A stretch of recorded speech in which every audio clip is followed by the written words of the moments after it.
So they carry out their goals through existing organizations. And also, of course, they have built up some special organizations of their own. When I first started writing in America, when I came here in 1969, I revealed the existence of an organization called the Royal Institute for International Affairs, which is located at Chatham House in 10 St. James Square in London. I also revealed the existence of the Club of Rome, the Cini Foundation, the Mont Pelerin Society, the Order of St. John, which was known but not known. And I listed all of these secret societies that run the world as executive arms of the Committee of 300. So it controls the world through all of these. The Royal Institute for International Affairs is the executive arm of this committee, which gives instructions to the United States government to this very day. The chain of command is as follows. Every Secretary of State that has been appointed since 1919 is appointed by the Royal Institute for International Affairs. That may come as a shock for you. You think you vote and you put a conservative in the White House, and then he appoints supposedly or allegedly conservative people to carry out the policies that you wanted him to implement. Surprise, surprise. I ask you to find me a conservative Secretary of State since 1919. And if you search diligently and apply the correct rules, you will come up blank. Every one of the Secretaries of State was chosen in London by the Secretary of State, as was Wilson, the President Wilson, as was Roosevelt, as was James Earl Carter. He was specially chosen because he'd had 3 mental breakdowns, and they felt he would be a good guy to manipulate. Oh, I'm talking facts. I'll tell you the story of that. In my World in Review news magazine, I wrote that James, I'm digressing a bit here, but it's necessary to do that now and then. It's not a sign of a bad speaker, although I don't put any laurels around my own neck. But James Earl Carter was not a known entity in the American scene. I first heard of him through my intelligence contacts, particularly my French sources, who were one of the best in the world after MI6, and he told me, your next president is going to be a peanut farmer from Georgia. And I said, how come? He said, right now they're meeting at the Dorchester Hotel in London. And if you get your fanny over there, he said, you'll find that there's a lot of goings on you might like to look at. And lo and behold, that's what was happening. The Royal Institute for International Affairs had ordered David Rockefeller to find a candidate who was totally weak, preferably a little mentally weak. And they put one of the greatest brainwashing specialists in the world, trained by the Tavistock Institute for Human Relations, Dr. Peter Bourne, on the job. And he said, it's funny you should say that. One of my patients is a guy from Georgia, James Earl Carter, and this guy can't take rejection, and he's been to me 3 times for a nervous breakdown. So they hiked Carter over to London and feted him at the Dorchester Hotel, which is a very ritzy place. And they feted him and wined and dined him, and the next thing we saw, Time, Newsweek, every newspaper in the country, James Earl Carter. Now we, in our little magazine, World in Review, we told those of our subscribers, this man is your next president. We also did exactly the same thing with William Jefferson Clinton, because we had the story of the Club of Rome. We knew who Agnelli was. We knew that Agnelli had had a huge love affair with Mrs. Pamela Harriman, and that Mrs. Pamela Harriman was the doyen of the Democrat Party, and Mrs. Harriman had been given the task of finding the next president of the United States, a socialist. And she picked up Clinton and said, you're our boy. But there's one snag. Clinton went up there, brushing his forelock back, said, well, you know, there's one problem. My wife's left me. So Mrs. Harriman was dumbfounded. She said, well, you better give it back in a hurry. And he said, no, she doesn't want to come back to me because of my tryst with other women. That's how he put it. My philanderings would have been a better word, but he said tryst with other women. So Mrs. Harriman sent for Mrs. Clinton, and she duly came to New York, and she sat her down and said, look, if you want to be the first lady of America with all the attendant prestige and power, you better forget about your husband's philanderings and get right back to him. And that is precisely what happened.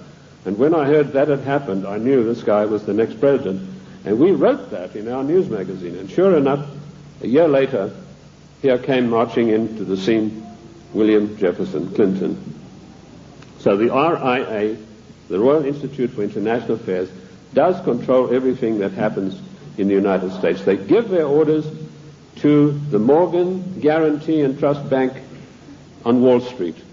And the chief executive officer of that organization is Dennis Weatherstone. And he duly relays the orders over to the Secretary of State, whoever that happens to be.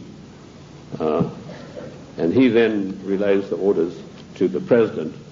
There was one exception to this, and that was during the illegal, 100% unconstitutional Gulf War. Now, I'm going to use a word, and I apologize to the ladies for this, but I need to tell you this graphically to illustrate the power that the Royal Institute for International Affairs exercises over the affairs of the United States of America. When George Bush was hesitating and didn't know whether he should get into the Gulf or not, the Prime Minister of Britain, Mrs. Margaret Thatcher, came over to the Committee of 300's headquarters at the Aspen Institute, Colorado, and this is the phone call that she had with George Bush. She said, "George, this is Margaret. Apologies to you, ladies president. Get your ass up here. I've got some orders for you about the Gulf War." And Bush went scurrying up there like a little messenger boy. And the next thing we know, there was this massive outpouring of propaganda to start a war against the nation of Iran, a nation that had never done this country one iota of harm. I use those illustrations in order to give you the extent of the control that is exercised by this Committee of 300. There are many other societies that are operating for the RIIA. The Illuminati, which has been around for many, many years. I've written a work called The Illuminati in America, 1784 to 1994. A lot of people think this is an ancient secret society that's gone away. They think that Adam Weishaupt had a quarrel with the Catholic Church and that's it. Don't you believe it? 13 of the top families in the United States are in the Illuminati today, and they have a big say on everything that happens politically in this country. Then we have the Society of Cincinnati, which I don't think many of you will have heard about. That is an ultra secret society to which every president of the United States is forced to belong, including our so-called conservative presidents. And I point this out to you to show you that it doesn't matter who is in the White House. This Committee of 300, through the Royal Institute for International Affairs, through the Council on Foreign Relations, exercises complete control. But their strongest arm is called the Club of Rome. Now, when I first heard of the Club of Rome in 1969, I immediately began my investigation. And as Ken told you, all of my investigations have been done on location. Every one of them. The Club of Rome is one of the most insidious, baneful organizations in existence today, which has done intolerable, immeasurable harm to the United States of America. This Committee of 300 told a man called Aurelio Pecchi to form this Club of Rome with the main object of bringing down the industries and the agricultural development of the United States. He immediately wrote a paper in which he said there are too many people on the earth, and that the United States, with its industrial development, its agricultural development, is responsible for this curse of overpopulation. And he picked up the documentation for his work from Lord Bertrand Russell, a senior statesman of the Committee of 300. And Lord Bertrand Russell had written a work called The Impact of Science on Society. And if you can ever secure a copy of that book, which I doubt you'll be able to get, you will see in there that he said the world is grossly overpopulated and we have to get rid of at least half of the world's population, and it doesn't matter how we do it. So the Club of Rome was instituted and organized to start an attack on the world's population using the United States as the whipping boy. And they came up with a paper called the Zero Growth Post-Industrial Plan for Industry and Agriculture for the United States of America. 3 days after that plan was accepted as official United States policy by James Earl Carter, I was able to, through my intelligence people, get a copy of this insidious document. Basically what it said was that the middle class in the United States of America had to be destroyed, because in the coming push to a world order, the middle class would be the stumbling block, because history had shown that the peasant class in ancient days, when they had revolted, were just easily crushed. There was no resistance. But now had grown a new super class of people in the United States called the middle class, who had long-term employment, who had job security, who were well paid, who could afford to buy the products that were made by the United States and didn't need to buy products from China or anywhere else. And the Club of Rome post-industrial zero growth paper said this has got to stop. We have to bring down the middle class of the United States. And the way that we will do this, the way that we will accomplish this task, is by crushing their industries. In 1980, based on this report, I wrote a small work, a booklet, called The Death of the United States Steel Industry. And in that I told of a French aristocrat by the name of Etienne d'Avignon. And I'm sure there's not a single steel worker in America out of a job who's ever heard of this man's name. But they put this aristocrat onto the job of destroying first the steel industry. In my book in 1980, I said that by 1985 we would have silent blast furnaces. The rolling mills would be stopped. There would be no more shipbuilding. We'd have thousands of skilled workers who'd passed the skills of their trade down for generations, who were forever dispossessed of their jobs. If you go to the northeast United States today, ladies and gentlemen, and I've just been up in Cleveland where I had a very good radio address I gave there, you will find that what I said in 1980 has unhappily come to pass. In 1970, the United States had 5,000 ships built by good United States know-how, using good United States steel. 5,000 ships sailing the high seas. Last year, we had exactly 270 such ships.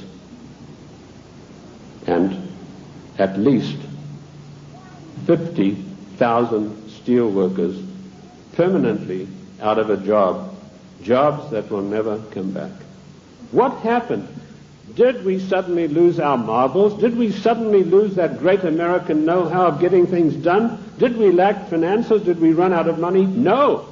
None of those things happened. What happened was this dastardly Club of Rome had sent their emissaries to the United States to deliberately destroy our steel plants. And they did it by opening the doors of so-called free trade. And everybody who signed the NAFTA treaty and everybody who signs the GATT treaty when it passes is a traitor and a seditionist.